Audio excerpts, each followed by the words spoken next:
What's up, folks? Welcome back to the channel. Boozer here. Thanks for stopping by. As you can clearly see, this is not the regular video setups I have. I'm currently on vacation right now, but what a day to be on vacation. We have the start of the brand new Donatello Fusion. And you know what? I'm super excited to get back home from vacation and playtest some of these new champions here, mainly Michelangelo and Donatello. But in this video, we're going to be talking about the Donatello Fusion, and we're going to go over the schedule and fusion plan in this video. As you can see here, we're doing Ice Golem right now since the Ice Golem is active, the Ice Golem event. And yeah, a big surprise here is that the Dungeon Diver event is also active. So it's not going to penalize you for spending a little bit of extra energy in the Ice Golem today. Obviously, you want to spend at least your daily energy. I'm going to try to go over some of the events here so that we have a better idea of how to successfully get this Donatello Fusion champion. First things first, let's quickly go over the Donatello kit here. Now, there he is in all its entirety. He looks awesome, as do all the turtles in the game right now. For this guy's kit, I think he's actually really good. I have positive outlook on this guy.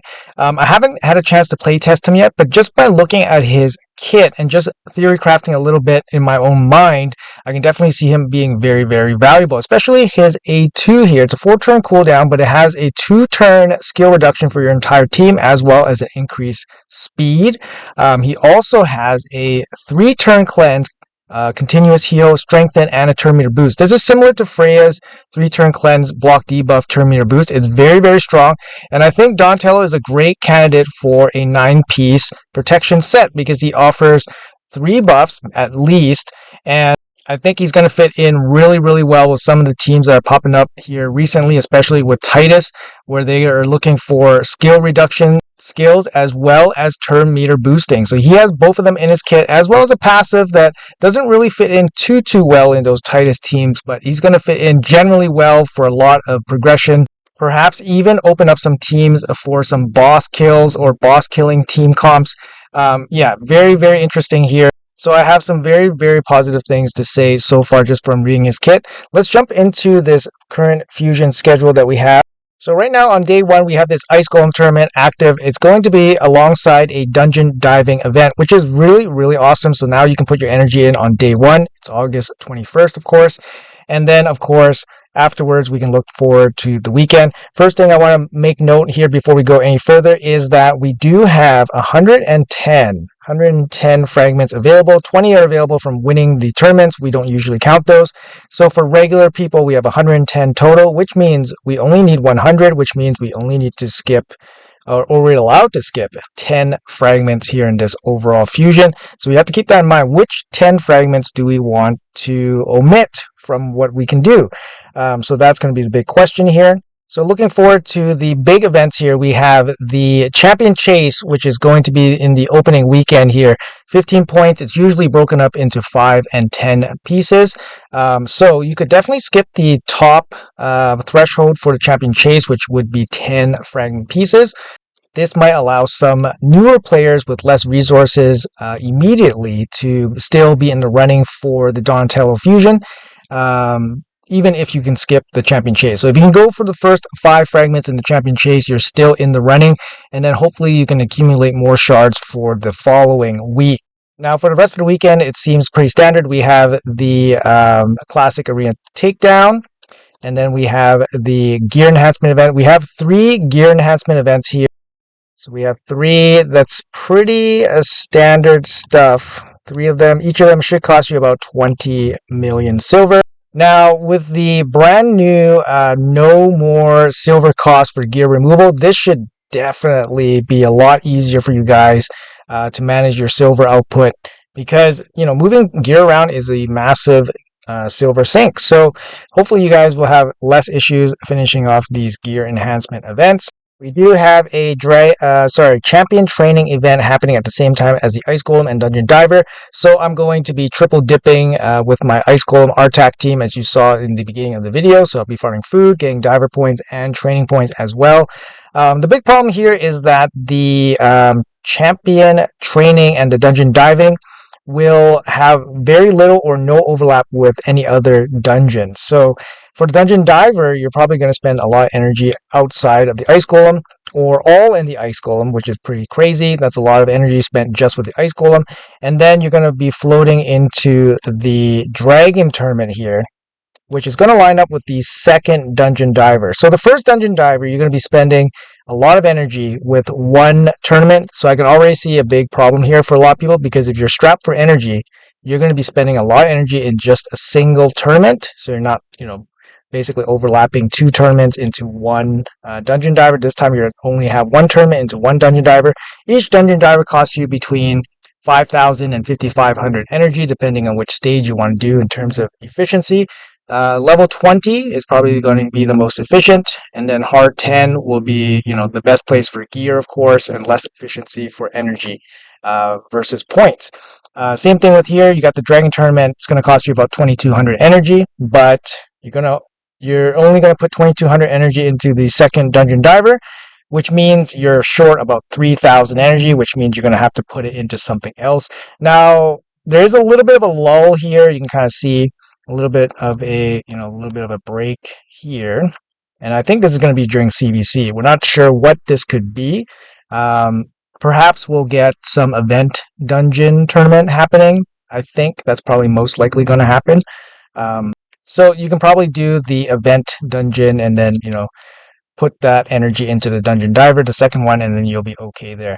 Also, if you're planning to do all these summoning events, you probably have, remember you have 10 fragments to skip. So you could actually skip the dungeon diver here. It's only worth 5 if you wanted to do that. So after CVC, we're going to open up with the Fire Knight tournament here.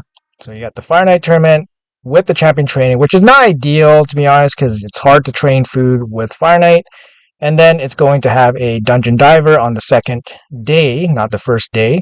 And then we have the standard classic arena, and then the third artifact enhancement. Now here's the big thing, the second summon rush. So the summon rush here, we had a champion chase to open the first weekend, and then the summon rush here is going to happen on the second weekend. And then a spider tournament to end off the fusion, and that's going to line up on the last day of the dungeon diver, so you can kind of squeeze that in there if you have enough energy. Now the big thing is, do you want to skip shard related events or energy related events? So if you want to skip energy related events, you could technically skip both dungeon divers. They're not ideal, like I said. The third dungeon diver, you can put Fire Knight and part of the Spire tournament into it. For the second dungeon diver, it's not ideal. You're probably putting the Dragon tournament and then whatever tournament is active during CVC, likely going to be an event dungeon. So I would suggest getting an event dungeon team ready for next week. And then, so if you want to skip those two, you're skipping a good chunk of energy, but you still have to commit, probably half of that into the existing tournaments. But if you want to skip the shard-related ones, you can definitely skip the second half of the Champion Chase, or you can probably skip the second half of the Summon Rush. Now, we have a 2x Sacred Shard event happening for the Champion Chase. Sacred Shards, even with a 2x boost, is not ideal for Champion Chase. Your expected points per each Sacred Shard is about 270 points. It's not the best. So I would recommend not pulling Sacred Shards for this event during Champion Chase, and trying to do this with other means if possible. Mystery Shards would be a good one, guys. Broad Mauls, Remnants, anything like that to try to get it done without using Sacred Shards, and then saving your Sacred Shards for the Summon Rush, or at least the first 5 points of the Summon Rush would be ideal. Now, overall, I don't feel like this is too complex. I don't see like there's going to be any kind of huge trickery that's happening here. The Summon Rush is going to end a couple days before the last event ends. It's unlikely that a Titan event would span that length of time. Would basically start, like, let's say on the 31st. I don't think it's going to start, although we know that there's probably going to be some kind of event for Donatello's 5-star soul happening at some point. So with that in mind, I would probably prioritize doing the Summon Rush on the next weekend as opposed to doing the Champion Chase. So if you were thinking about getting 5 points in the Champion Chase and then doing the Summon Rush in its entirety, that might be the better strategy as opposed to doing the 15 points in the champion chase and then skipping 10 from the summon rush, just because of this small uncertainty that perhaps the summon rush might connect with another larger event afterwards. Personally speaking, I don't have a lot of shards on my main account. I have a lot of shards on my alt account, but I'm going to try to do this with as little shards as possible, because we have to prepare for a list of, basically big champion events. I really, really like this turtle collab. A lot of the turtles look really good. Some of the free champions, or not free champions, but the champions offered in events are looking really, really nice. And you can see here on screen that we do have the list of in-game events that basically have been declared to us through Clarion. We have the Michelangelo Chase, which we know about. We have the Donatello Fusion. And here we have the Swordmaster Path event starting October 7th to the 10th. And it's going to be Hero Coins. And then it's going to be a path for Leonardo and his 5-star Perfect Soul. So it's going to be Hero's Path for Leonardo and his 5-star Perfect Soul.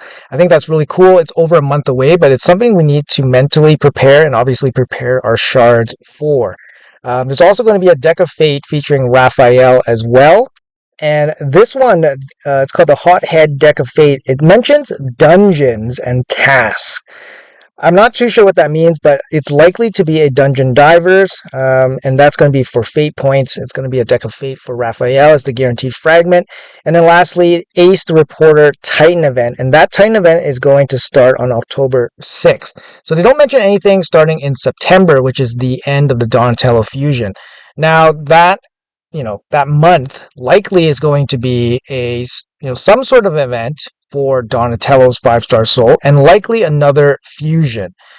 So, we have to kind of mentally prepare for all this stuff. I know some of this is probably new for you guys, but we know that, so Leo will be a, guaranteed champion in this Hero's Path. We know that Raphael is going to be in the Deck of Fate, and we know that April will be a reward for the Titan event. So basically we got 3 of these guys up for grabs, as well as we got Michelangelo and Donatello. So you could theoretically get all of them if you're well prepared.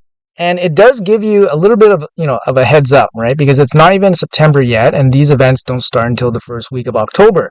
So we do need to be a little bit prepared, and then it looks like some of these events might not tap into the same resources. So, what I mean by that is like all shard related. Hopefully some of it is training, hopefully some of it is dungeon diving, of course, so that we can spread out some of our resources. In any event, back to the event schedule here, it's important to basically conserve our resources the best we can. I would definitely fully ignore any kind of random 10x, 15x progressive event, and just look at shards as a currency into participating into these more guaranteed events for example, Leo, Raph, and April for her Titan event. It would be a good exercise in, self-restraint, I think, for you guys. To finalize, I think this schedule doesn't look too bad. There's going to be some areas where you're going to be spending some extra energy on a single tournament, so that's not ideal. So it's going to be a little bit more energy heavy. In terms of total cost, you're probably looking at closer to about 17,000, 18,000 energy over this 2-week period. In terms of total shard cost, you could definitely go for the full 15 fragments for the champion chase, and then duck out of 10 fragments on the summon rush. The only risk with that is if it somehow connects with, say, Donatello's 5-star soul event. For example, it could be a short Titan event, something like that. We don't know for sure. I think it's a little bit unlikely because the Spider tournament does extend several days after the end of the summon rush, but you never know, right? Maybe the Spider tournament has some Titan points in it as well. Just something to think about in the back of your mind. Personally speaking, I'm going to go into the champion chase, and I'm going to do it with as little big shards as possible because I want to conserve that for future events. So I'm going to jump into it with mystery shards. It's going to work out really well because we do have a champion training as well. So then you can, do your training, you can level up your food at the same time. So that would be the most efficient way of finishing off the champion chase, preserving your shard for the summon rush, and then of course future events coming in October. Anyways, guys, apologies for the video quality and the lack of camera. I'm literally recording this video in my car. It's scorching hot outside, and my internet is super dodgy, but I figured it's pretty important to get this out to you guys as soon as I can. Won't have an opportunity to playtest any of these new champions until I get back home on the weekend, so I'll be doing some of that and getting those out to you guys right away. To be honest, I'm really excited for some of these guys. I think Michelangelo's a really solid login champion, especially for newer players. And I think Donatello's a really, really good fusion, and I don't think a lot of people are talking about him right now, but I think he's going to be good for new, middle, late, and even endgame applications. I think he'll be awesome. Leo looks amazing as well, as does Shredder. April O'Neil, I realized her kit looked better than what I initially thought. It would be interesting to test her out, although I think she's more of a specific use case. And Raphael, I think, is the slight weakest one out of all the turtles, but that by no means makes him bad. In any event, keep an eye out for those test videos when I get back. Hopefully you guys have a great day. Thanks for watching until the end, and I'll see you guys in the next video.